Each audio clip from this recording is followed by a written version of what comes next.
1, 2, 1, 2, 1, 2, 3, 4.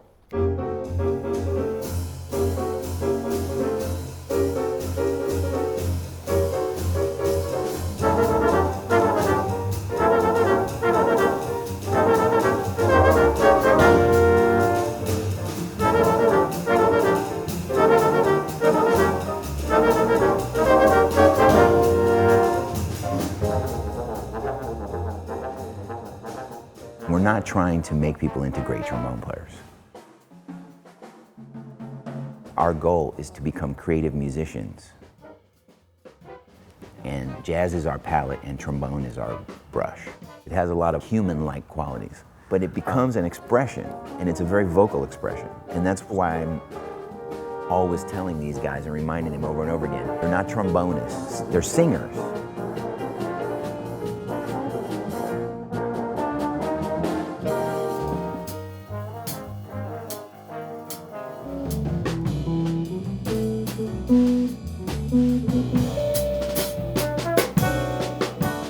Learning about the history of the trombone, I always like to think about who studied under who studied under who, carrying out different traditions. You can relate Conrad back to Trummy Young, one of the very first jazz trombonists, because Conrad studied with him for a while in Hawaii. I don't think you can really teach people to do anything. I think what you can do is show them possibilities. I've always looked at bands or musical groups as families, or like a family. You know, I have 2 children, but it's like having other children because we're with each other so much. With some of my students that are trombone players, they're with me more than they are, you know, their own family. You'll hear this. This is the first tune I ever learned. Not just musically, but even as men, I've seen them grow just over the course of this time. In Adam's playing, I would start to hear things, and I would say, oh, that's Conrad. I'd say, oh, that's me.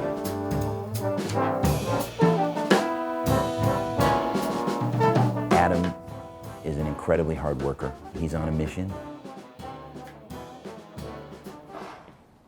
1, 2, 1, 2, 1, 2, 3. He studies the trombone the way a biblical scholar studies the Bible.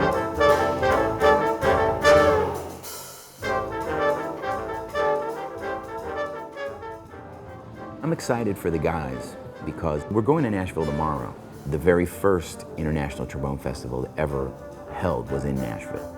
There's not as much work per se for acoustic musicians as there was 50 years ago.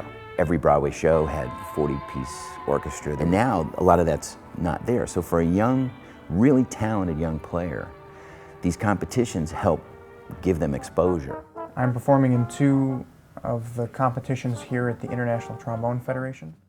I've entered the competition the last couple years, but this is the first time I'm actually here at the final round. I've always had not the highest self-esteem, especially about music. I've been working pretty hard for the last 4 or 5 months since I found out. This past month, I believe my confidence wavered, and, you know, doubt started creeping in.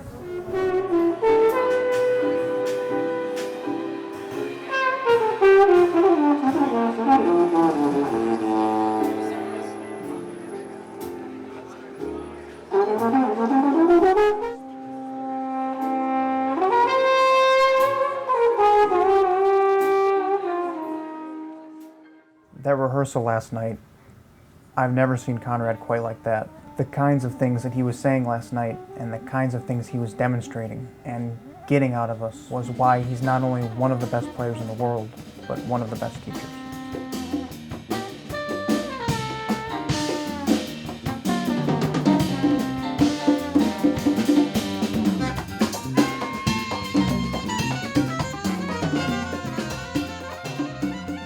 Conrad won the inaugural version of what I'm competing in tomorrow. And Andy, he's won every competition except for one that he's ever been in. Andy was my #1 trombone inspiration this past year, but he's also the kind of person I want to be. This whole past year, especially working with Andy, I really learned how important it is to be a musician away from the music. Tomorrow at 9:30 and 10:30 a.m. I am performing.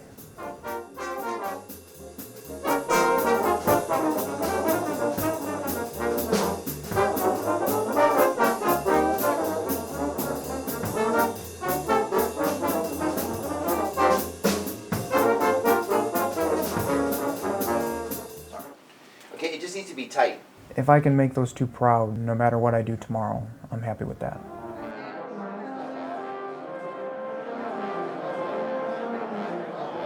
I'm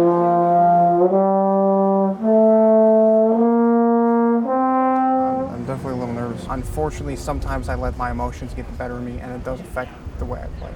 You spent a lot of time preparing for this, and there's been a lot of intense energy put in working up to this. I'm definitely telling myself to relax and that I have lots of support between Andy and Conrad, my family, and the audience.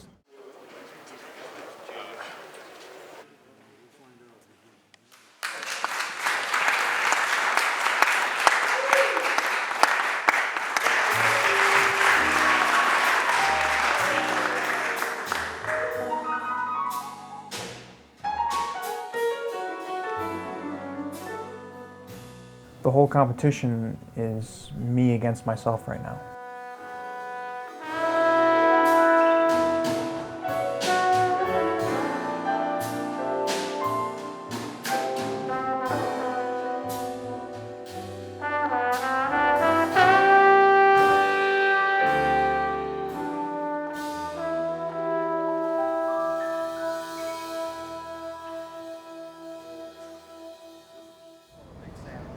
I'm feeling very good, especially after my own ballad.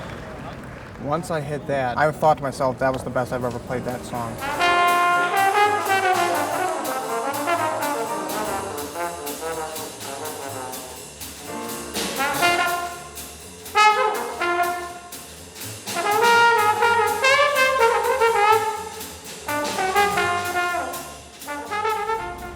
He was liberated. He was just playing very freely and very effortlessly.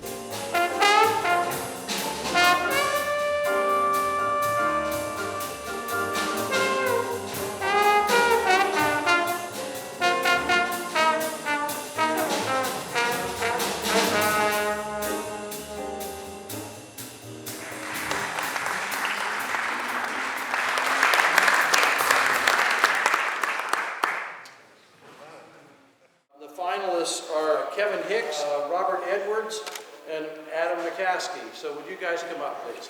I'd like to say that I enjoyed listening to all three of you play. I would like this gentleman to stand over here and receive this.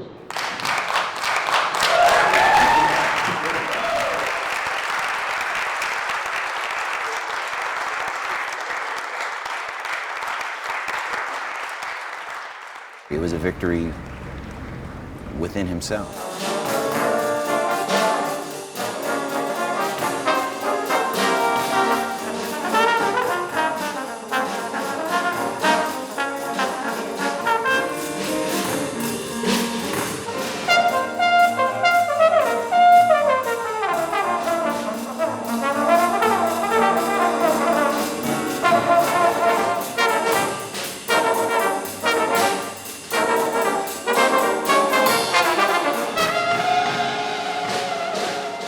This is going to empower them for their life.